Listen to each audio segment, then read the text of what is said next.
any point did she start weeping on the world stage? On the day that she left, her eyes were moist. Yeah, That was it. Yeah. her eyes were starry on that day. But she Yeah, still. but during the big important stuff, did she get, when she was addressing Argentina or something, did she break down crying? No. Would that have been great for the war effort? And even when she did get misjudged, that was only a paparazzi caught that through the back of her car window. Yes. Here we go. The Labour government that came to power in July 2024 and launched its first budget, blah, blah, blah, is in danger of spending more and more on debt servicing costs with a damaging effect on the rest of the economy. Dalio said that this malaise leaves the government with three options: borrow more, cut spending, or hike taxes. Now, I'll tell you why you can't do two of those. Borrowing more is because it's not within your options. Let them grow, let them be who they are.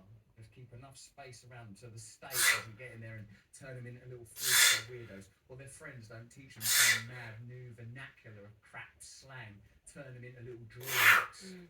You know what I would say is I feel that my Wikipedia page should be updated, and so should your Wikipedia be updated, to reflect the fact that I saved you from communism. You know, I have to force you to read this book.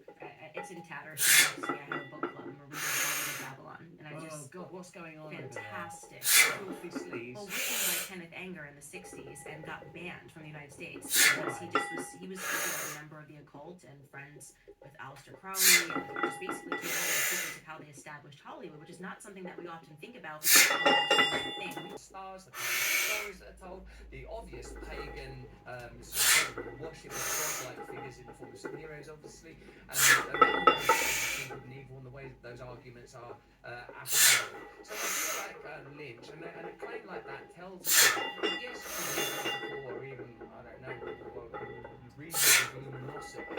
It's all of this illusion, this fear, and so I was very keen.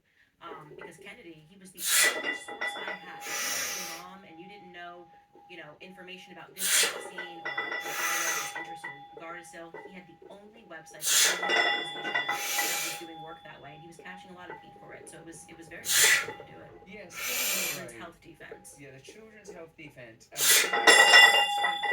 Sid, I was telling you guys about this a couple of weeks ago. The Angus herd at Riverbend Ranch is not your average Angus herd. 35 years ago, using ultrasound technology, the owner of Riverbend Ranch began scouring the nation to identify specific purebred Angus cows that genetically produce a much higher level of working and tenderness than normal Angus cattle.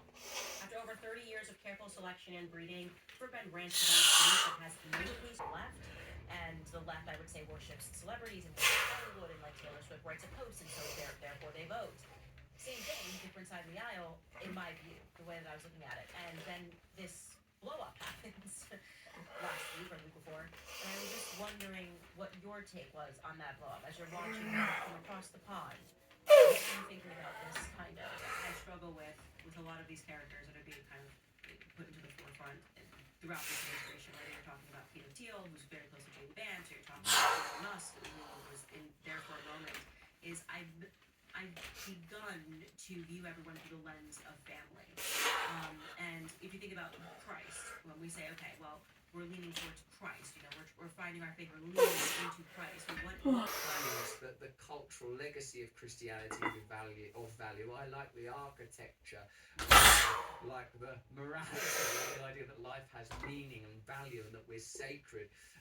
Because we have his image, because we bear his hallmark as a muscular signature, that when George Orwell describes a boot stamping on the face of a human being ever as the ultimate dystopic image, he is describing the state's tendency and desire to scrub away God's signature across humankind and across nature.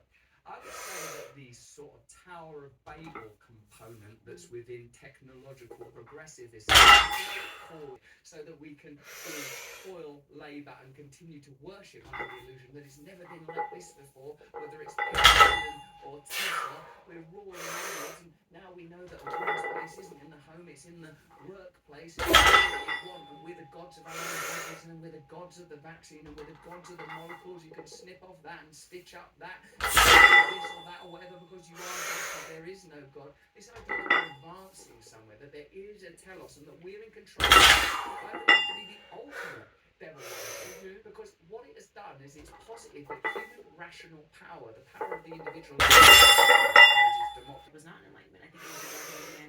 something happened. There was some sort of a great reset in about 1850. And if you control the time, and you control people know, and they tell you, oh, well, it was so terrible, why did we don't know, we have no idea. And I do think that there is, we have from the source, like we've removed ourselves from God in so many ways. And I mean, even when I realized, and this is like a small thing that happened in my life, so it's just totally anecdotal, but when I moved down here and Tennessee, I was like, okay, well, I want to start to grow stuff. Like, I'm from New York City, I want to learn to like grow vegetables. And I kind of went outside and realized I had no idea how to do it. I had no idea what agricultural zone I was in. I didn't know what could grow. And I said, and this is advanced civilization, I can't, I don't know how to grow and